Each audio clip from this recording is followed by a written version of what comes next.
Provérbios capítulo 27, a partir só o verso 17. Como ferro com ferro se afia, assim um homem a seu amigo. Mais uma vez, como ferro com ferro se afia, assim um homem ao seu amigo. Amém. Gente, relacionamento é uma das coisas mais, é uma arte que poucos dominam. A arte de conviver bem, a arte do relacionar-se bem de maneira saudável, de maneira madura. E semana passada encontrei com um amigo e a gente estava conversando um pouco sobre isso, né? E ele me falando do quanto ele conhecia pessoas, e certamente você deve conhecer também, pessoas extremamente inteligentes, aqueles gênios, pessoas que têm uma capacidade cognitiva assim, que chama a nossa atenção, mas pessoas que não sabem se relacionar. Vocês conhecem gente assim, né? Gente que é extremamente inteligente, extremamente capaz, extremamente competente, mas não sabe lidar com gente, não sabe lidar com pessoas, não sabe se relacionar. E volta e meia eu falo isso. Eu e meu irmão, a gente nunca se destacou na escola por ser alunos geniais. Meu irmão era um pouquinho melhor que eu, mas era muito ruim. O que eu achava interessante é que os alunos, os piores alunos da sala, ao mesmo tempo eram os alunos que mais tinham, às vezes, o carinho da sala. É aquele tipo de colega que, quando falta, todo mundo sente falta, né? Fulano não veio hoje, nossa, mas a sala está quieta. Certamente você tinha um colega assim, que quando não ia, a sala ficava aquela calma, e a perturbação daquela pessoa fazia falta, no dia que ela não ia. Mas esses colegas meus eram pessoas que sabiam se relacionar, eram bons amigos, eram pessoas amistosas, e já estavam tão acostumados a tirarem 3, 2,5 nas provas, que quando eles foram fazer vestibular, eles não tinham medo de perder, porque perderam a vida toda, né? Mas amadureceram, compreenderam que era necessário estudar, que não iam longe sem estudo, e se tornaram bons profissionais. Bons profissionais. E um desses era o meu irmão, que é meu irmão gêmeo, João Marcos, que mora na Bahia. Meu irmão, ele assumiu a função no hospital, né, como enfermeiro. Ele foi colocado numa posição de liderança. E meu irmão, mesmo na época de faculdade, não sendo um aluno mais brilhante, era aquele que sabia se relacionar. Ele sabia conversar, ele sabia administrar problemas, gerir pessoas. Isso fez toda a diferença. Quem trabalha aqui na área de saúde sabe como é problemático você lidar com equipe de enfermeiros, por exemplo. E meu irmão falava, nele é complicado. Você lidar com aquele tanto de mulher junto e às vezes uma quer derrubar a outra e aquela coisa toda, porque na área de enfermagem tem muita mulher, muito homem, mas muita mulher também. E ele falando, nele como é difícil. Mas por causa dessa capacidade de se relacionar bem, meu irmão acabou ganhando o coração daquela equipe. Quando saiu, né, as pessoas sentiram falta por conta disso. E esse texto ele inicia falando, esse texto nesse versículo específico, em outras passagens aqui do mesmo capítulo, o texto vai abordar a respeito de relacionamento. E o texto diz, como ferro com ferro se afia, assim um homem ao seu amigo. Então, você já parou para refletir se você é uma pessoa que se relaciona bem com as outras? Será que você é conhecido como alguém complicado? Como alguém, quando a gente precisa falar alguma coisa, a gente tem que, sabe, fazer toda aquela cerimônia, rodear demais para poder falar, e mesmo assim ainda corre o risco de machucar. Ou você é alguém descomplicado? Né, de falar, não, pode falar, fala na lata aí, né, a pessoa fala e você fala, não, você está certo mesmo, eu estou errado, vou corrigir. Que tipo de pessoa você é? Porque esse texto vai nos mostrar nos dar algumas lições aqui que a gente precisa refletir. A primeira lição que esse texto traz é: relacionamento implica em atrito. Relacionamento implica em atrito. O texto inicia falando isso, a passagem. Como ferro com ferro se afia. Ferro com ferro. O texto está falando aqui de atrito. Não tem como existir relacionamento sem atrito. Isso é impossível. Quando pessoas diferentes começam a andar juntas, a probabilidade dos desacordos surgirem mais cedo ou mais tarde são grandes. São grandes não, na verdade são fatais. Aquilo vai aparecer. E às vezes a gente começa a escolher relacionamentos. Não, fulano não, eu não gosto de andar com fulano não. Fulano é assim, assim, assim. E você começa a procurar, a gente começa a procurar pessoas parecidas, não é verdade? As afinidades, os assuntos têm que casarem bem. A gente tem que ter ponto em comum para poder conversar bem. A pessoa precisa pensar em criação de filho, como eu penso. A pessoa precisa pensar em negócio, como eu penso. A pessoa precisa ter o gosto musical, o gosto de roupa, como eu tenho. Porque isso vai garantir que a gente caminhe bem. Lei do engano. Porque tem gente que você vê que dá certo em tudo. Começa a conviver de perto, começa a andar junto, as divergências começam a aparecer. Vão aparecer mais cedo ou mais tarde. E não tem como essas divergências aparecerem e não ter atrito. Gente, quando a gente fala em atrito, a gente olha atrito de forma muito negativa. Não, mas atrito no sentido de que você pensa do jeito, a pessoa pensa do outro. Os dois estão certos, mas você tem sua forma de pensar, a pessoa tem a forma dela. E muitas vezes começa a desgastar. Porque a gente acha que um bom relacionamento é um relacionamento sem atrito. E muitas vezes um relacionamento sem atrito é um relacionamento de indiferença. Que você é tão indiferente, você se torna tão indiferente para com aquela pessoa, que o que ela faz, você pouco importa. Mas ali existe o atrito, ali existe a divergência. E, gente, como o casamento revela isso? Né? Como o pessoal sempre falava, né? O primeiro ano do casamento foi mais difícil. Né? E realmente, gente, quando você casa e passa a viver debaixo do mesmo teto, você percebe como o casamento é desafiador. Pessoas criadas completamente diferentes, cargas, né, familiares completamente diferentes, para você botar tudo dentro do mesmo cesto e fazer aquilo dar certo, é um desafio muito grande. Nós temos atritos com os filhos, com o esposo, com a mulher, com o chefe, com o trabalho. Inclusive, a gente acaba discordando até de nós mesmos, não é verdade? Esses dias eu me peguei em contradição com uma coisa que eu defendi um tempo atrás, que eu mudei de opinião e não percebi. E às vezes alguém chega e fala, mas você não falava isso, isso e isso? Você fala, pô, é mesmo. Então, a gente entra em atrito até com as nossas próprias convicções. Como é que isso não vai acontecer com as pessoas? Então, gente, não tem como ter relacionamento sem atrito. Isso não é ruim. O atrito não é ruim. O atrito ele não é algo negativo, ele existe. Ele existe e a gente precisa aprender a lidar com eles. A gente precisa aprender a lidar com essas diferenças, de entender o outro, de começar a enxergar o outro de maneira generosa. Sempre quando alguém começa, queridos, falar, por exemplo, de família. Fala, pastor, meu pai é um homem muito ruim, pastor. Meu pai é um homem muito grosso, um homem estúpido. Pastor, o senhor não sabe como é que minha mãe é. Minha mãe não apoia em nada, é só palavra, sabe, para derrubar.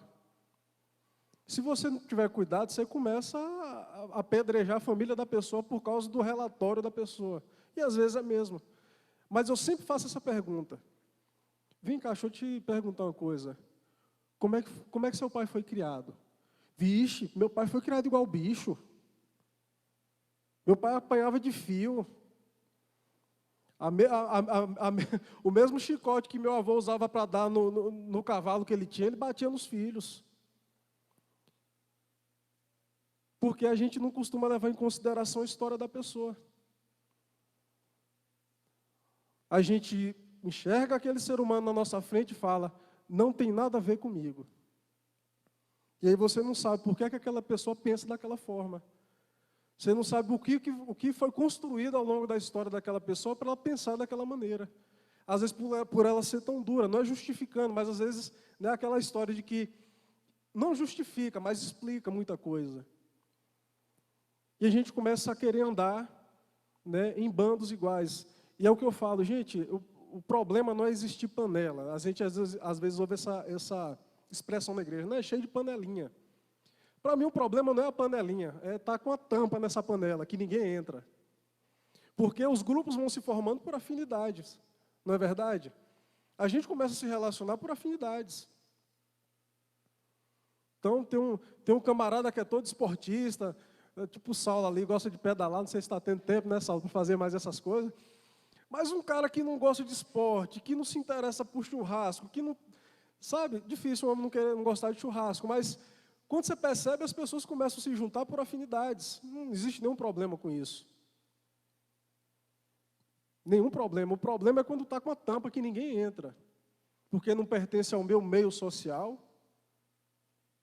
né? Não pertence à minha categoria econômica, musical. Enfim, a gente começa a separar os grupos. E aí a gente descobre que esses grupos de afinidades existem atritos. As pessoas que se separaram para poder andar com quem pensa igual, você entra e você começa a descobrir que existem ali as diferenças, as rusgas, as coisas que foram acontecendo no meio do grupo e que um vai ferindo o outro, um vai falando coisa com o outro responde, quando não responde, guarda. E a gente percebe que as diferenças, elas existem. Só que o que eu acho interessante é que esse texto ele não traz essas diferenças, esses atritos como algo negativo. Ele traz como algo positivo, que é a segunda coisa. Como ferro com ferro se afia. Ou seja, o resultado desse atrito, o texto nos aponta para o quê? Para um benefício. É um atrito que deve gerar benefício. Então, a gente não só tem que pensar a respeito disso, de que não tem como ter relacionamento sem atrito, a gente precisa entender que nos atritos, os atritos devem trazer benefício e crescimento para nós. Porque fala, como ferro, com o ferro se afia. E todo mundo, gente, quer o quê? Uma faca amolada. Dona de casa, gente, mais ruim quando você pega aquela faca ruim que você vai cortar o tomate, eles bagaçam o tomate todo e não corta. Tem uma faca lá em casa que eu não sei porque que a gente não jogou fora ainda, porque todo dia eu tenho que passar lá no, no esmerilho ali.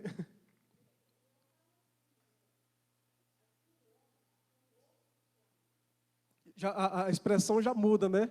Afia o rosto do seu amigo. Ou seja, uma expressão, gente, de quê? De relacionamento. Porque essas mudanças, essas divergências devem nos tornar pessoas melhores. De que maneira? Gente, você quer exemplo melhor do que isso? Acho que para mim é o casamento mesmo. É o casamento mesmo. Porque você fala assim, nossa, para eu casar e dar certo, eu tenho que casar com alguém exatamente igual. Gente, pelo amor de Deus, eu fico olhando lá em casa. Tamires é extremamente exigente, metódica. Ela está bem ali, viu, gente? Tamires é organizadíssima. Organizadíssima. Tamires, assim, ela planeja o que é que vai comer durante a semana, já deixa tudo pesado, separa no congelador e tal. Gente, é o contrário disso. É o contrário disso. E direto também chega assim de noite. Nele, aí vai fazer o que amanhã? Hoje eu já planejo por causa dela. Tamires é exigente, ela quer fazer as coisas sempre muito certinho, tal. Gente, se Tamires casa com um cara exigente também, uma mulher que já se cobra, e tem um marido para cobrar mais ainda, gente, aí piorou a situação, não é verdade? Então, teve um dia mesmo que a gente estava conversando, então, estava visivelmente triste, porque foi uma semana corrida, não deu tempo de fazer muita coisa que ela gostaria. E eu perguntei, por que é que você está assim? Ele falou, não, a casa está toda bagunçada, tal, tal, tal. Eu falei, moço, eu não estou ligando para isso, não. Semana nossa foi corrida, a gente não conseguiu resolver nem as coisas que a gente tem que fazer aí fora. Eu falei, não, deixa aí, depois eu limpo a casa aí, a gente arruma do jeito que dá. Porque, gente, se eu fosse aquele cara exigente, que quer janta, como o goiano fala, arroz novo de noite. Gente também fala assim, né, a gente vai passar a semana toda comendo ovo com batata doce, viu? Tá bom. Eu não ligo. Então, a gente começa, então, como é que esse atrito tem sido bom para o casamento? Tamires tem aprendido comigo no sentido de ficar mais tranquilo. Falou, não deu para fazer, dorme. Gente, se eu estou morto de cansado, eu sempre fui assim, eu estou morto de cansado, tem uma pilha de prato para lavar, eu vou dormir. Tem gente que não consegue. Tem gente que tem que lavar tudo ali, deixar tudo arrumado para conseguir dormir. Aí, às vezes, perde 2 horas de sono, porque ela não consegue se libertar daquela autoexigência. E aí tem que ter alguém do outro lado que fala, não, moço, vamos dormir, deixa esse trem aí. Aí, com o tempo, você começa a ver que a pessoa vai melhorando, você já percebe que a pessoa vai deixando esse trem um pouco de lado, faz no outro dia, resolve. Então, e aí, do outro lado, a pessoa que era mais largada, que não era tão organizada, começa a ser constrangida pelo comportamento do outro, começa a se organizar, começa a se perceber como é necessário determinadas exigências e padrões de atividades para o dia a dia. Então, eu vejo isso lá em casa. E esse relacionamento, irmãos, faz a gente crescer. Faz a gente crescer. A gente precisa entender isso. E o nosso problema é esse. Que a gente começa a usar as nossas diferenças para justificar uma ruptura, para justificar um afastamento, para justificar a gente não andar junto, para justificar a gente não estar perto. Eu passei por uma circunstância há um tempo atrás, quando eu morava em Salvador, e está gravando, mas minha tia não vai assistir mesmo. Eu moro em Salvador e não assiste os vídeos. Mas eu tinha muita dificuldade de relacionamento com minha tia. Muita dificuldade mesmo. E chegou um momento que eu falei, Deus, eu vou embora. Teve dia que eu só não fui embora, gente. Eu não larguei a faculdade, no meio do curso, e fui embora, voltei para o interior da Bahia, porque eu não tinha dinheiro para comprar passagem. Porque o atrito foi muito grande. Eu ouvi e falei coisas que eu não deveria. E teve um dia que eu entrei no quarto, eu orando, quase chorando de raiva. Eu falei, Deus, eu não aguento isso aqui não, Deus. E Deus falou muito claro comigo, você não aguenta porque você não mudou ainda. Porque na hora que você aprender a calar a boca e ficar quieto, ela não vai ter com quem discutir. Na hora que você aprender a não dar motivo, muita briga vai cessar. E eu comecei a perceber, gente, que quem precisava mudar era eu. Eu estava exigindo a mudança da minha tia e eu mesmo não estava preocupado com as minhas mudanças. Com o meu comportamento que a incomodava, assim como alguns comportamentos dela me incomodavam. Eu falei, Deus, o Senhor está me dando a oportunidade de me tornar uma pessoa melhor. E eu não estou vendo isso. E daquele dia, gente, foi o último ano meu em Salvador. Gente, mas como foi bom. Como foi bom. Eu comecei a mudar meu comportamento. Quando ela falava, eu não respondia. Imediatamente eu já fazia uma coisa para tentar agradá-la, para ver se quebrava as pernas dela um pouquinho, né? Aí eu já vi que ela ficava mais mansa. E eu comecei a aprender a controlar minha língua.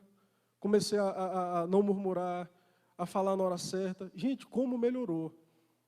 E hoje eu olho para trás e eu falei, rapaz, eu vivi 6 anos em Salvador. 5 anos foi de briga, de discussão. Os 2 crentes, sério, né? Já teve dia que deu brigar com ela e chegar em casa, morrendo de vergonha. Eu falei, tia, eu queria te pedir perdão, tia. E aí dava um abraço, dava um beijo, a gente sempre se resolvia. Mas os atritos sempre aconteciam. Mas no momento que eu percebi que eu precisava mudar, eu vi minha tia mudando também. A gente sempre quer a mudança do outro. A gente sempre quer a mudança do filho, a mudança do marido, da esposa. Só que as mudanças nossas a gente não muda porque a gente usa os erros do outro para não mudar. Mas ela faz isso. Mas ele age assim comigo. Ela age assim comigo. E a gente começa a justificar E fica aquela guerra. No trabalho, no meio da família, com o pai, com o irmão. Aquele primo, aquele tio que toda vez que encontra dá briga. Nos encontros de família. Porque a gente não entende que existem pessoas, irmãos. Eu volto e meio converso isso com pessoas mais próximas. Existem pessoas que parece que Deus colocou na nossa vida para medir o nosso domínio próprio, a nossa mansidão, o nosso amor. Porque elas nos testam nessas questões. E assim como muitas pessoas te testam a tua paciência e o teu domínio próprio, sabe que muitas vezes você tem sido usado, e eu tenho sido usado nos meus defeitos, para poder testar a paciência dos outros. O problema não está só na gente. Mas o benefício disso aqui vai ser um relacionamento onde as duas partes crescem. O final é benefício, o final é uma faca com a lâmina afiada. Então, o pessoal mais velho fala, não, a tendência de um casamento onde duas pessoas se propõem a viver de maneira correta, bíblica, crescer, deixar o orgulho, deixar a vaidade de lado, é cada vez o casamento melhorar. E as brigas irem diminuindo. Porque, irmãos, quando não acontece, a gente precisa... Paulo fala algo interessante, se depender de vós, tenha paz com todos os homens. Às vezes não depende só da gente. A gente se esforça para manter os nossos relacionamentos, casamentos, relacionamentos com pessoas da família, pessoas do trabalho, pessoas do nosso meio de convivência. E a gente não consegue. Mas se a gente percebe que o nosso esforço em manter relacionamentos bons, maduros, a gente percebe que a gente cresce, que a gente vai se desenvolvendo espiritualmente, porque a gente entende que aquela dificuldade vai exigir de mim uma paciência que eu ainda não tenho. Aquela dificuldade daquela irmã que conversa demais vai exigir de mim uma paciência, uma sobriedade que eu preciso buscar diante de Deus. Como ferro com ferro se afia, assim um homem ao seu amigo. Ou seja, os nossos relacionamentos, quando eles são, quando a gente compreende eles dessa maneira, como meio de crescimento espiritual, como meio de eu desenvolver, de eu, correr atrás de coisas que eu ainda tenho dificuldade, a gente começa a enxergar essas pessoas como instrumento de Deus nas nossas vidas. Instrumento de Deus para que a gente mude. Gente, como é bom, quando a gente muda, a gente percebe que as coisas começam a mudar também. As coisas começam a mudar. E se não mudar do lado de lá, a responsabilidade da pessoa com Deus. Mas você tem que ter bastante consciência de falar assim, Deus, eu tenho corrido atrás, eu tenho feito minha parte, o Senhor tem visto, e eu peço ao Senhor para que possa me manter com os olhos firmes no Senhor, com o coração firme no Senhor, para que esses relacionamentos não venham gerar em mim culpa, não venham gerar em mim dores, mágoas, mas que possam gerar em mim a consciência de que é um irmão imperfeito, que eu preciso amar, que eu preciso caminhar, e as imperfeições dele vai me tornar uma pessoa melhor, porque eu vou precisar me ajustar, vou precisar me adequar e guardar o meu coração, a minha boca, os meus sentimentos, para não pecar contra o meu irmão, nem contra Deus.